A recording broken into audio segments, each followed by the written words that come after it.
नमस्कार, वंदे मातरम। मैं सिद्धार्थ लाटा आपकी अपनी इस ऑनलाइन क्लास में आप सबका स्वागत करता हूं। कक्षा 9वीं की इस हिंदी की क्लास में हम पद्य भाग में आज जो कविता पढ़ने जा रहे हैं वो है कैदी और कोकिला।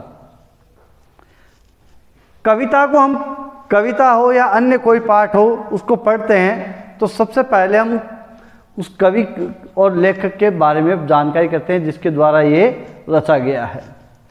तो हम यह कैदी और कोकिला जो कविता है इसके लेखक जो हैं माखनलाल चतुर्वेदी, उनके बारे में हम थोड़ी सी चर्चा यहाँ करेंगे और फिर अपन ये कविता पढ़ेंगे।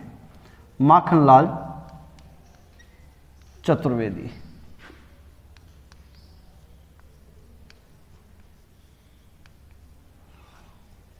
माखनलाल चतुर्वेदी का जो जन्म जो है वो 4 अप्रैल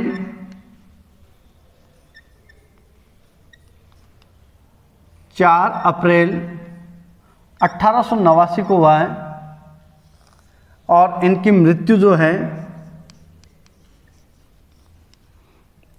30 जनवरी 1968 को।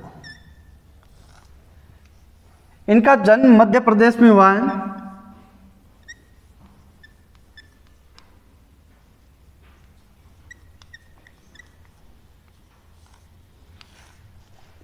इनके पिता जो थे वो अपने गांव में अध्यापक थे और इस कारण से इनकी जो शिक्षा जो है, शिक्षा का जो गुण इनमें प्रारंभ से ही दिखाई देता है। इनकी प्रारंभिक शिक्षा जो है वो गांव में ही पूर्ण हुई और शिक्षा ग्रहण करके माखनलाल चतुर्वेदी छोटी अवस्था में मात्र 16 वर्ष की अवस्था में आप शिक्षक बन गए थे। लेकिन शिक्षक बनने के बाद में जब ये जो समय जो था, इस समय को हम देखें तो ये राष्ट्रीय आंदोलन का समय था और इस राष्ट्रीय आंदोलन में हम ध्यान करें तो महात्मा गांधी की बातों से, विचारों से प्रभावित होकर के माखनलाल चतुर्वेदी अपना शिक्षण कार्य छोड़ करके पत्रकारिता से जुड़े और पत्रकारिता के माध्यम से आपने प्रभा आदि जो पत्रिकाएं हैं इनमें संपादक का कार्य किया, लेखन कार्य किया और राष्ट्रीय आंदोलन में सक्रिय भूमिका निभाते रहे। अपने लेखन के माध्यम से लोगों को जागृत करते रहे। इस राष्ट्रीय आंदोलन के चलते माखनलाल चतुर्वेदी को जेल की यातनाएं भी सहनी पड़ी और जेल में भी गए। माखनलाल चतुर्वेदी की जो महत्वपूर्ण रचना हम ध्यान करें तो हिम तरंगिणी, हिम किरीटिनी जो रचनाएं हैं ये जिनसे इनको प्रसिद्धि प्राप्त हुई, इनको राष्ट्रीय धारा से हम देखें तो जो राष्ट्र के जो प्रमुख जो पुरस्कार हैं पद्म पुरस्कार, उनमें पद्म भूषण पुरस्कार इनको प्राप्त हुआ है। हम सब जानते हैं पद्म पुरस्कार जो हैं उनमें पद्म भूषण पुरस्कार जो है अपना महत्वपूर्ण स्थान रखता है। तो पद्मश्री, पद्म भूषण, पद्म विभूषण, उसके बाद में भारत रत्न जो पुरस्कार होता है, ये इस तरह से पद्म पुरस्कार माने जाते हैं। तो इनको पद्म भूषण पुरस्कार और साहित्य अकादमी का पुरस्कार भी इनको प्राप्त हुआ है। साहित्य अकादमी पुरस्कार। माखनलाल चतुर्वेदी की जो विशेष पहचान जो है वो हम देखें तो बचपन से हम इनको एक राष्ट्रीय कवि के रूप में जानते हैं और इनकी जो राष्ट्रीय कवि के रूप में एक छोटी कविता जो हम ध्यान करते हैं, पुष्प की अभिलाषा, जो हम छोटी कक्षाओं से पढ़ते आ रहे हैं, चाह नहीं सुरबाला के गहनों में गूंथा जाऊं। ये जो कविता जो इस तरह की जो है, एक पुष्प क्या चाहता है, पुष्प है वो राष्ट्र भक्तों के चरणों में बिछ जाना चाहता है, ऐसी कविता हमने बचपन से पढ़ी है और उन्हीं माखनलाल चतुर्वेदी की कविता हमारे जो पाठ्यक्रम में लगाई गई है, कैदी और कोकिला। इस कविता को हम पढ़ें उससे पहले हम एक बात और ध्यान करें, ये जो कविता है ये छंद मुक्त कविता है। छंद मुक्त कविता से तात्पर्य क्या है ये भी हम यहाँ पर जानना चाहेंगे। तो छंद मुक्त कविता क्या है?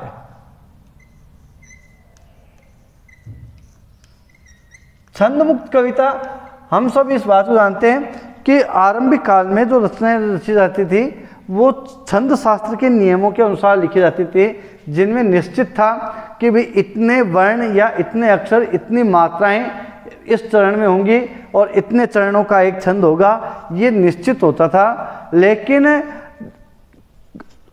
जिस समय आधुनिक युग की बात करें 1900 के लगभग, अर्थात 1850 के बाद की जो रचनाएं जो हैं पद्य भाग में, उनमें हम ये देखते हैं कि 1900 के बाद की 1850 1900 के बाद की आधुनिक युग की जो प्रारंभ होता है, इसमें जो आधुनिक कवि आए उन्होंने उन नियमों को तोड़ करके काव्यों में कविताएं रचनाएं शुरू की, जिनमें मुक्त छंद के माध्यम से नियमों को तोड़ करके केवल और केवल जो अपने विचार, अपने भाव लोगों तक पहुंचाने का कार्य किया। उन्होंने कहा कि कोई ज़रूरी नहीं है कि कोई व्यक्ति नियम में बंध करके अपने विचार व्यक्त करे, नियम अपने विचार व्यक्त करने के लिए बंधनों से मुक्त होना चाहिए, छंद से मुक्त होना चाहिए। और इस प्रकार से छंद मुक्त कविता का आरंभ हुआ। इनमें हम देखते हैं कि जैसे एक लाइन बड़ी दिखाई देती है, एक छोटी दिखाई दे रही है, फिर छोटी आ जाती है, कभी बड़ी आ जाती है। इस प्रकार से ये छंद मुक्त रचनाएं हैं। तो माखनलाल चतुर्वेदी की ये जो रचना है हम पढ़ रहे हैं, ये भी छंद मुक्त रचना है और राष्ट्रीय भावना से जुड़ी हुई रचना है। दूसरा, हम ये बात ध्यान करें कि हम सब इस बात को जानते हैं कि जिस समय माखनलाल चतुर्वेदी आदि जो हुए हैं, ये कवि जिस समय राष्ट्रीय धारा से जुड़े हुए थे, राष्ट्रीय भावनाओं को जागृत कर रहे थे, तो कहीं ना कहीं अंग्रेजों के खिलाफ आवाज़ उठाने वाले, प्रत्येक अंग्रेजों के विरुद्ध जो आवाज उठाता, कोई भी आवाज उठाता या आवाज कुछ लिखता, तो उसे अंग्रेज सरकार के द्वारा बंदी बना लिया जाता था और उन्हें अनेक प्रकार की यातनाएं दी जाती थी। और ऐसे ही अनेक राष्ट्रधारा कवि हैं जिनको जेल की यातनाएं सहनी पड़ी, और उनमें प्रमुख नाम आता है माखनलाल चतुर्वेदी का। माखनलाल चतुर्वेदी राष्ट्रीय आंदोलन जब कूदे और अंग्रेज़ों के विरुद्ध जो उन्होंने लेखन कार्य किया, अंग्रेज़ों के विरुद्ध जो उन्होंने नारेबाजी की, अंग्रेज़ों के विरुद्ध जो उन्होंने कदम उठाए, इसके चलते अंग्रेज सरकार ने उनको अरेस्ट किया और जेल में डाल दिया। ये जो रचना है कैदी और कोकिला, ये माखनलाल चतुर्वेदी की उसी कैद की यातनाओं को प्रदर्शित करने वाली कविता है, जिसमें एक तरफ कैदी के रूप में स्वयं कवि अपने आप को महसूस कर रहे हैं, तो वहीं दूसरी ओर एक कोयल है जो कि वो भी इन कैदियों के दुखों को, पीड़ा को देख रही है। और ऐसा वर्णन इस कविता में किया गया है कि कैदी जो है जेल में बैठा है और रात के समय में एक कोयल आकर के झरोखे में आकर के बैठती है और वो रात के समय में बोलती है। कोयल की आवाज़ मधुर होती है, लेकिन कहीं न कहीं वहाँ पर बैठे हुए कैदी के मन में उस कोयल के मुख स्वर में भी पीड़ा का स्वर दिखाई देता है। और पीड़ा का स्वर क्यों है? वो पीड़ा का स्वर अंग्रेज़ों के द्वारा किए गए अत्याचार का स्वर है। वह स्वर जो है वो कहीं ना कहीं जो अंधेरा दिखाई दे रहा है उसका है, कैदियों के साथ में हो रहे अन्याय अत्याचारों का पीड़ा का स्वर है। तो उस पीड़ा के स्वर को कैदी और कोकिला के माध्यम से माखनलाल चतुर्वेदी व्यक्त कर रहे हैं, जिसको हम यहाँ पर पढ़ रहे हैं। तो देखें, कैदी जो है कोयल को कहता है, क्या गाती हो। यहाँ पे प्रश्नवाचक चिन्ह लगाया गया है, और जहाँ किसी कविता में कोई प्रश्नवाचक चिन्ह दिखाई देता है जिसके माध्यम से कोई बात पूछी जाती है, वहाँ पर प्रश्न अलंकार होता है। तो यहाँ पर प्रश्न अलंकार है।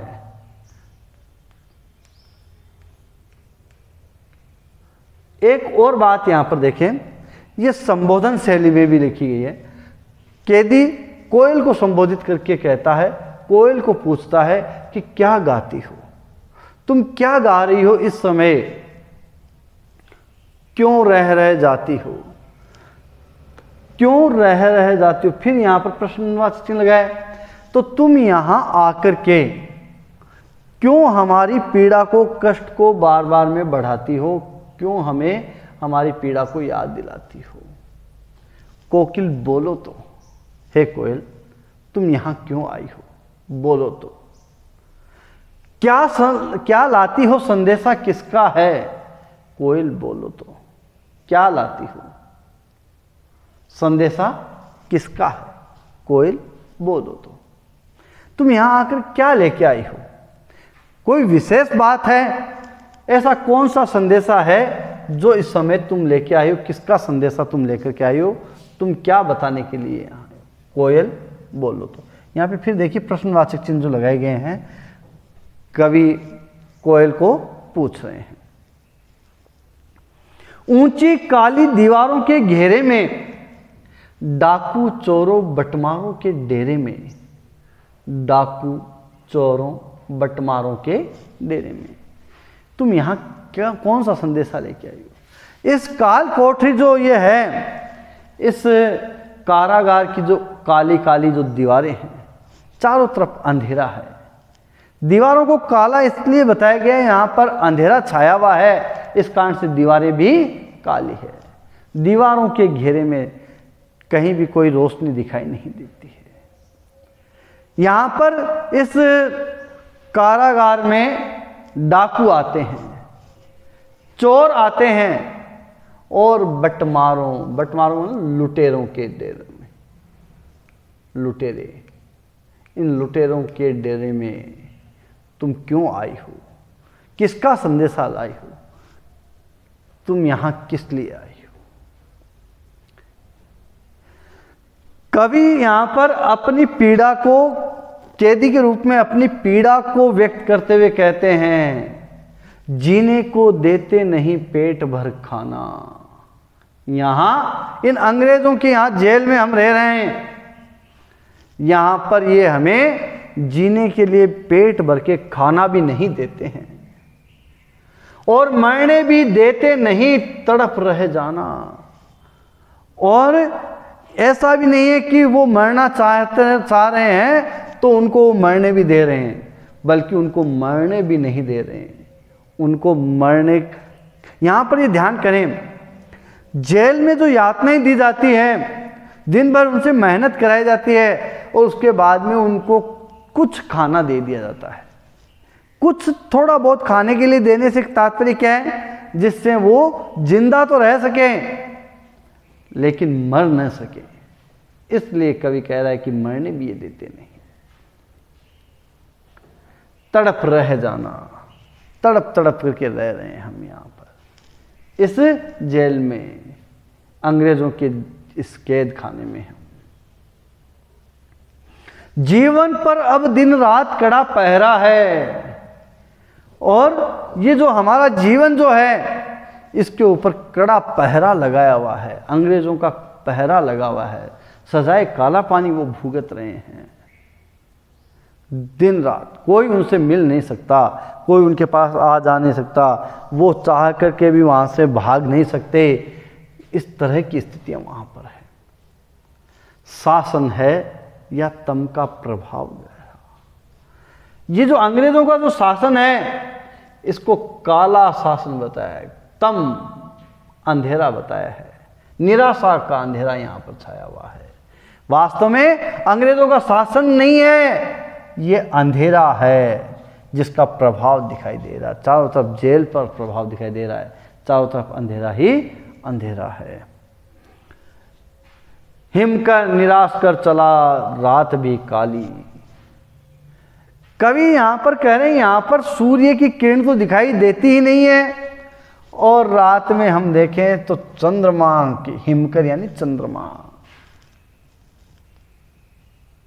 चंद्रमा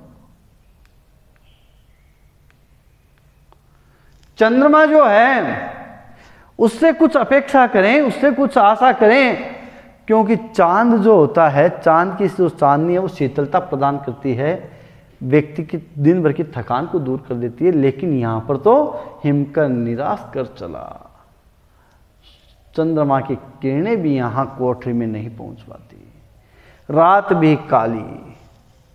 और ये जो रात है ये अंधेरे से युक्त है, चारों तरफ काली मां छाई है, काली रात है, अमावस की तरह काली रात। इस समय काली मां मई जगी क्यों आली। अरे तू इस समय क्यों जाग रही है हे प्रिय, हे कोयल, तुम अब इस काले अंधियारे में, तुम भी तो काली मां लिए हुए हो, तुम यहां क्यों जाग रही हो। हे कोयल, तू यहां क्यों जाग रही है जब सब सो रहे हैं।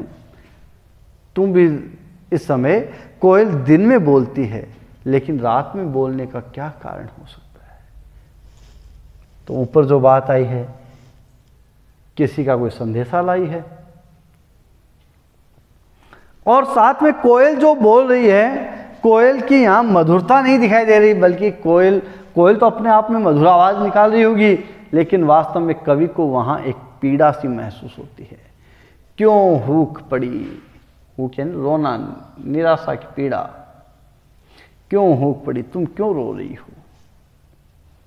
वेदना बोझ वाली सी, और तुम्हारे स्वर में वेदना दिखाई देती है, सुनाई देती है, पीड़ा दिखाई देती है। और वो भी कैसी है, बोझ वाली, भारी वेदना का स्वर दिखाई देता है।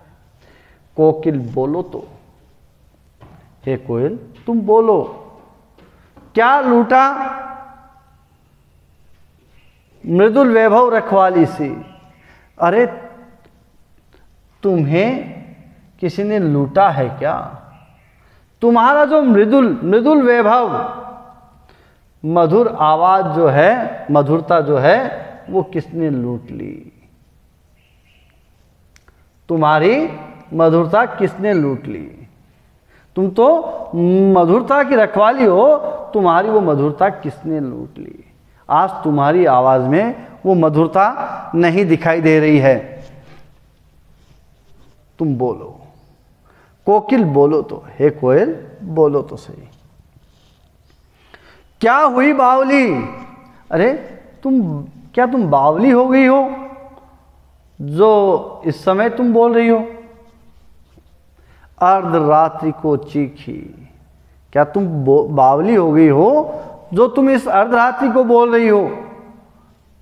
तुम्हारा काम इस समय बोलना नहीं है। कोकिल बोलो तो, तुम क्यों इस समय रात में बोल रही हो। किसी दावानल की ज्वालाएं हैं दिखी। ध्यान करें, दावानल वो आग होती है जो अपनी आग से संपूर्ण जो वन है उसको जला करके राख कर देता है। तो तुम्हें ऐसी कौन सी आग की ज्वालाएं यहां पर दिखाई दी है जिसके कारण तुम इस समय बावली होकर के चीख रही हो। तुम्हें चीखे सुन, अंग्रेज सरकार की जो अन्याय की जो लपटें हैं वो क्या तुम्हें दिखाई दे रही है जिस कारण से तुम यहां पर चीख रही हो। कोकिल बोलो तो, हे कोयल तुम बोलो तो सही, तुम्हें ऐसा क्या दिखाई दे रहा है। कवि माखनलाल चतुर्वेदी की ये जो कविता के हमने कुछ पद अभी यहाँ पढ़े हैं, कविता काफ़ी लंबी है, इसके बाकी जो अंश है वो हम बाद में पढ़ेंगे, अगली क्लास में पढ़ेंगे। यहाँ तक हम एक बार फिर से ध्यान करते हैं कि माखनलाल चतुर्वेदी राष्ट्रीय काव्य धारा के कवि हैं। राष्ट्रीय कवि की इन्हें उपाधि प्राप्त हुई है और माखनलाल चतुर्वेदी को राष्ट्रीय आंदोलन में भाग लेने के कारण कई बार जेल की यातनाएं सहनी पड़ी और जेल में रहते हुए उन्होंने जो यातनाएं सहन की है उन यातनाओं का वर्णन अपनी कविता के माध्यम से, कैदी और कोकिला के माध्यम से उन्होंने यहाँ पर व्यक्त किया है, जिसको हम यहाँ पर पढ़ रहे हैं और पढ़ा है। और एक कोयल जो जेल में कैद खाने में आकर के झरोके में बैठती है और रात के समय बोलती है। कोयल का स्वाभाविक गुण ये होता है कि कोयल वैसे दिन के समय में बोलती है, लेकिन रात को कोयल जो बोल रही है उस रात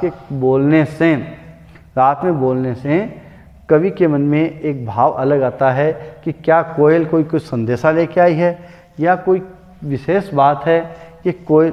और दूसरी बात ये या फिर ऐसा लगता है कि क्या कोयल उन्हें कुछ कहना चाह रही है, उनसे बातचीत करना चाह रही है। कवि की पीड़ा को देख करके, कैदी की पीड़ा को देख करके क्या कोयल के स्वर में भी दुख प्रकट हो रहा है? इस प्रकार का भाव कैदी और कोयल के बीच के संवाद में दिखाई देता है। यहाँ पे संवाद शैली में लिखा है, कोयल से पूछ रहे हैं। प्रश्न अलंकार यहाँ पे दिखाई देते हैं, प्रश्न बार बार करते हैं कि तुम यहाँ पर क्यों आई हो, तुम्हें तो उपवन में होना चाहिए, तुम यहाँ इस चोर डाकू लुटेरों के इस कैद खाने में तुम यहाँ क्या कर रही हो, यहाँ क्यों आई हो, क्या कोई विशेष संदेश वाले क्या आई हो? तो इस तरह का भाव यहाँ पर इस कविता में अभी हमने पढ़ा है। बाकी कविता हम पढ़ेंगे बाद में। तब तक के लिए धन्यवाद। वंदे मातरम।